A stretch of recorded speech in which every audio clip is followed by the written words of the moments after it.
Hello, everyone. You hear me well in the back? Yay. Thank you all for being here. Very excited to give this talk today.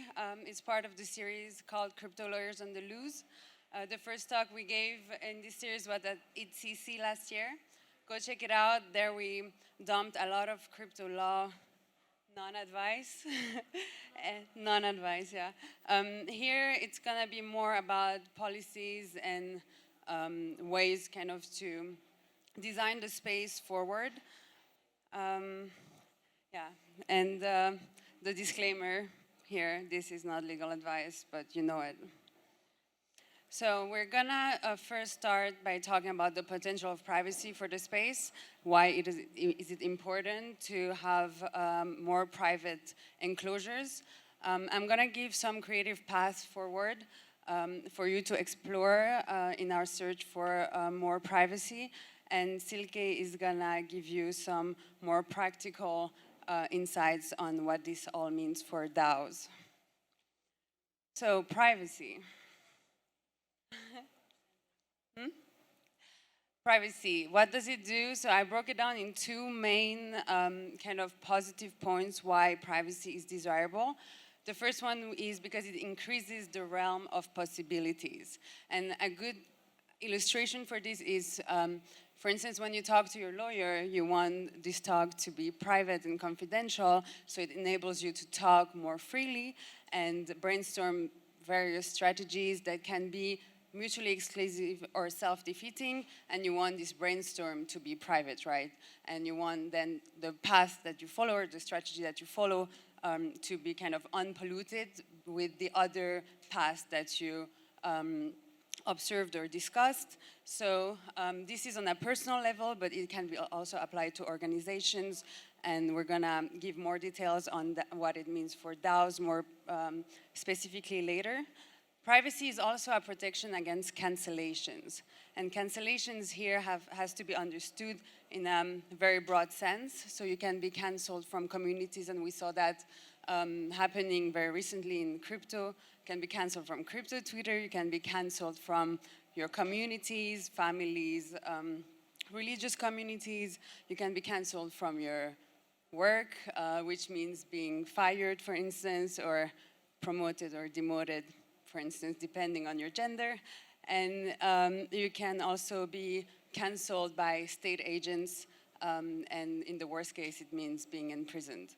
I'm not talking about whether or not cancellation is warranted or is the just path forward, but nonetheless, having one reputation and one single identity does provide a lot of surface for cancellation to happen.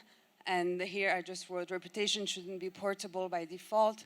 And right now the case is that we are born with one single identity that is given to us, and it's extremely difficult to move away from that identity. So our reputation sticks with us our entire lives, although by definition we change and evolve, but things from the past can come back and haunt us. Here's some examples of cancellations that can happen. This is a news article title that I saw yesterday, and it fits within what's happening right now in Canada and how political activists are cancelled from the financial system through the banks that are forced to freeze assets, seize assets, and this will bleed into crypto through centralized exchanges. And once the cancelled pool is broadened up, and it's not only political activists for one specific cause, then, I mean, we can easily imagine a very dystopian future. Another example of cancellation is, I'm talking about untargeted economic sanctions, and this is also something that the space is very much concerned about.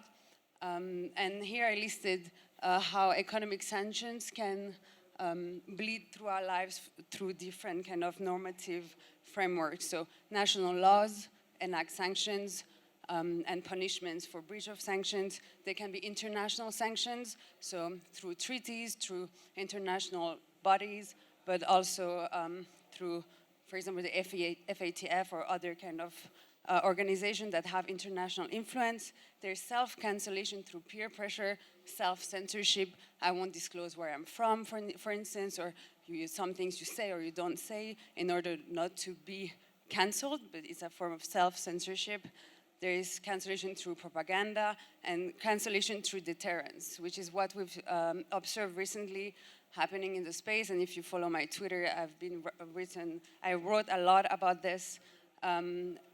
Organizations or people who are afraid of the consequences of a potential hypothetical breach of sanctions, and because of this, they would preemptively cancel populations or languages and so on to avoid this, which is, in my personal opinion, quite unfortunate if it means hyper-compliance, so going beyond what you're obliged to do just to protect yourself. So what can we do? We can be creative and in order to kind of increase the surface in which we can maneuver. So we can be creative with our identities. We can play with being anonymous, having multiple identities for multiple purposes. And we should encourage more anonymous contributions in the space, try to move away from the need of knowing who does what, only the result matters. We can be creative with the laws. And this is obviously something I'm really interested in. And it doesn't mean breaching laws at all. It means knowing what laws apply to you, what they mean, how you can navigate within these normative frameworks, and knowing that there are different frameworks that apply and you can opt in and out as well of these frameworks. And I put this here, part of a quote from Agamben: "Play with law just as children play with disused objects." I encourage you to read further on this, but basically look into regulatory arbitrage, look into kind of loopholes that you can find. For instance, putting a talk on YouTube, everyone has access to it. Giving a talk specifically targeted to certain people might be problematic. So there are always ways you can kind of structure yourself in order to be compliant while furthering your own agenda.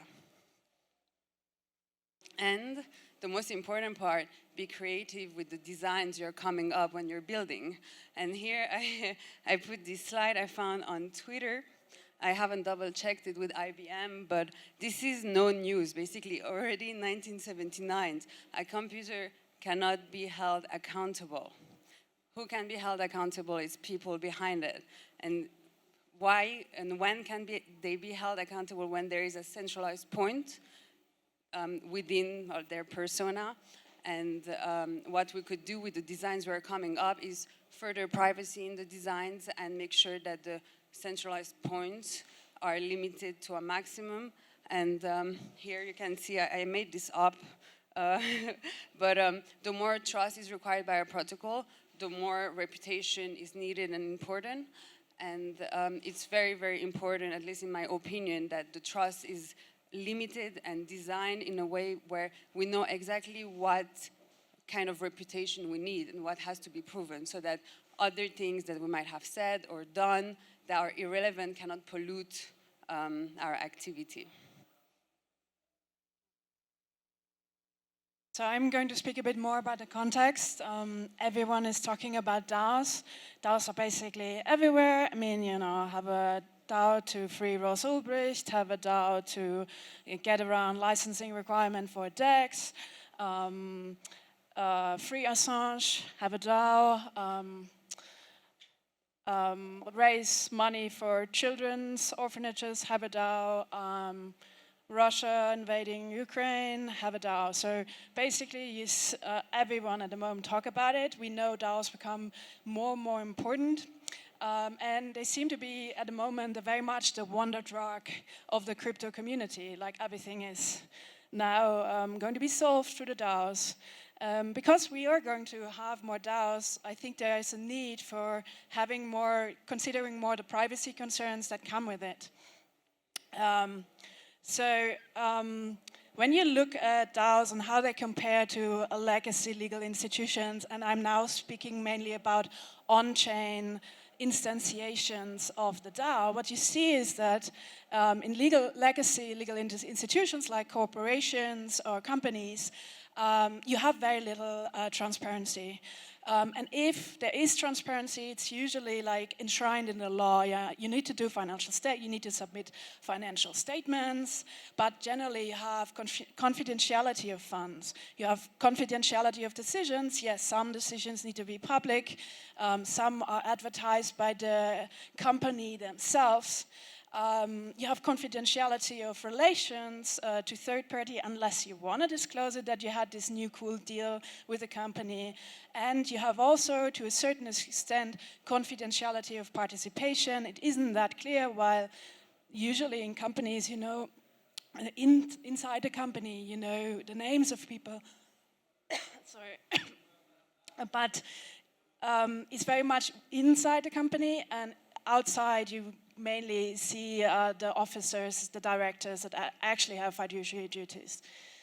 And now, I mean, what the DAO landscape promises is hyper-transparency. And so basically, coming back to Brandeis, sunlight is the best disinfectant.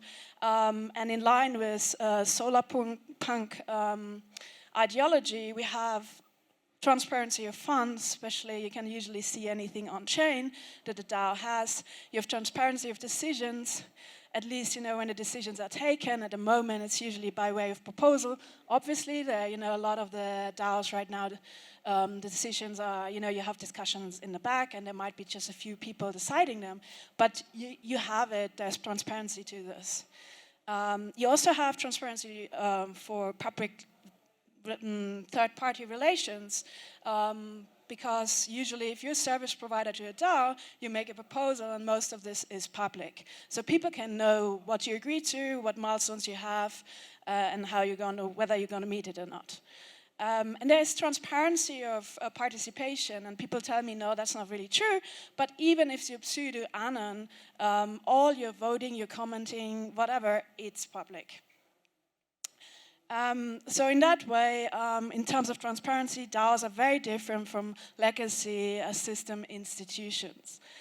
Going forward, I think there is a need to actually have some more bespoke privacy function. You need darker DAOs because there's some decisions you really do not want to have in the public as you have them at the moment.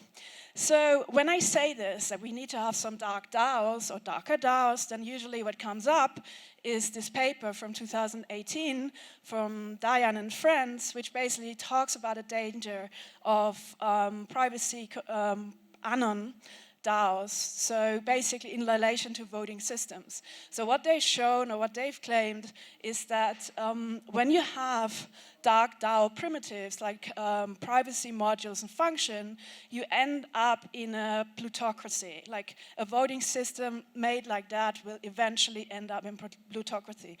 This is a problem, and we still have this problem, but despite that, and we're not going to talk more about it, I just wanted to make sure everyone knows we are aware of this.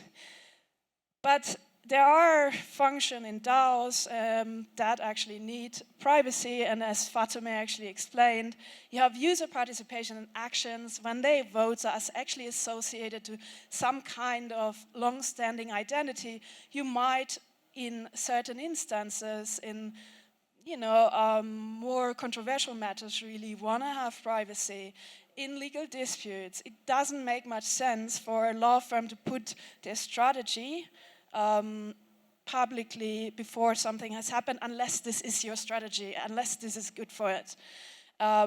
Generally, attorney-client privilege, legal advice, you'd lose that if you put all the communications, as some DAOs do, in discourse. Obviously, there are ways around already, like some DAOs, what they do is they nominate a person to deal with the lawyers, the person then deals with the lawyers and only writes in the forum or in the Discord what is not prejudicial to the DAO to be disclosed at that moment in time.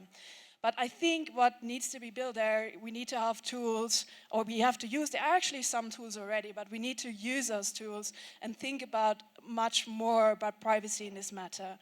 Then of course, work, like if you want to work in the stealth mode, if you have your competition strategy, and sometimes also your DAO treasury. I know this is actually quite hard to implement, but basically in certain circumstances, especially if you want to participate in an auction, what we've seen in the past, it's usually not very good for DAOs, or it's not beneficial for DAOs to participate in auctions unless you want a certain result where maybe you don't want to win the auction, and then it's actually good to be a DAO with public treasury. And then generally also in voting, if you have unconcealed voting and you can see it, and before it's tallied, this usually affects the result. And I think we haven't thought enough about what this means for our space. Then also trade secrets, and I think this is already it. This is just basically, please build privacy tools for DAOs. We need them in a modulated fashion. I'm not arguing for dark DAOs, but the state at the moment is really people are disclosing a lot of things, and I'm not sure it's a good idea. Thank you. And let me say something else. Wanted to add, Fatemeh and I were wearing some anti-surveillance crypto fashion today. So if you want to know more about Uli, she's sitting in front here. She's producing these wonderful jackets.